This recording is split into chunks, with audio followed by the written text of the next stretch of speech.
Good morning, Avenue F. Brother Ross here in the office trying to get ready for Sunday morning. I pray that you are having a blessed morning, a great start to your day. And as promised on last night, I want to give you, if you will, a recap of Sunday's sermon as well as continue to encourage you in your walk with God.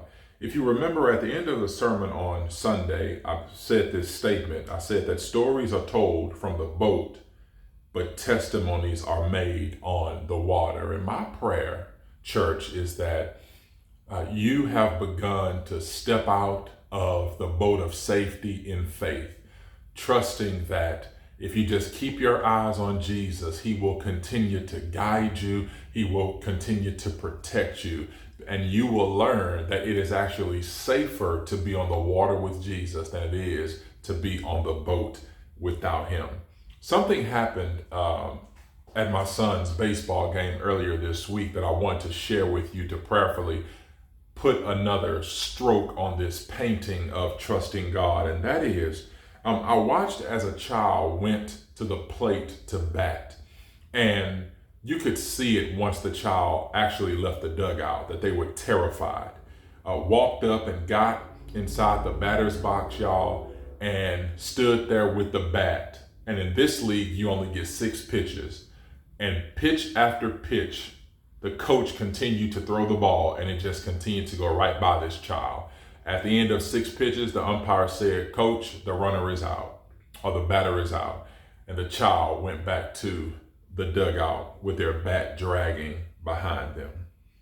And I had a thought that I wanted to share with you, that child had 6 pitches and never swung the bat. The thought I want to share is, church, to get a hit, you have to swing. You can never expect to get a hit if you do not at least swing your bat. Why did this child not swing? We don't know. I don't know. But perhaps, y'all, it has something to do with fear. Maybe it's fear of the pressure. We don't know if there was a parent out there putting enormous amounts of pressure on the child. We don't know if there was a fear of outcome, that if I do swing, what's going to happen? We don't know if it's a fear of ability, that I have no confidence in my own ability to even attempt to swing. I actually feel more safe not swinging than I do swinging. It's amazing what fear will do, church. Fear will actually paralyze us. That you can have great blessings coming from God, but you're so afraid that you're paralyzed. But whereas fear will paralyze you, faith sees the possibilities. Faith would say, in opposition to fear, that if I swing, I just might get a hit. Faith says, if I swing, I just might advance a runner. If I swing, I could drive in a run. And of course, greatest of all, if I swing, I just might get a home run. I wonder what was going through that child's mind as they were dragging that bat behind them, going back into the dugout.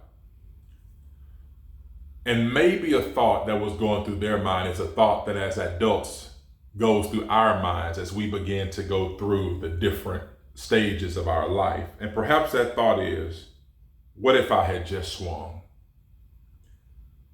What if I had just swung? And church, I'm saying to us, to swing, you have to have faith. And you have to have faith that the Lord will help you and guide you as you trust Him to get out of the comfort of the boat and step out onto the water that sometimes can be scary, sometimes can present things that you yourself think that you're not ready for. But even, y'all, if you begin to sink, call on Jesus and Jesus will rescue you. I have a sign behind me, and y'all, this has been in my office for maybe 2 years now, but I'm thankful to be able to share because I think it really accentuates what I'm talking about in this time together. It says, stop wishing, start doing, Keep going. Trust the process. And family, my prayer is that all of us would learn to trust God more as the Lord beckons us. Just get off the comfort of the boat. You don't have to be afraid because I'm out here waiting for you to just trust me. Stop wishing, start doing, keep going, and trust the process. God bless you guys with this word. I hope it helps you to trust God better. Amen.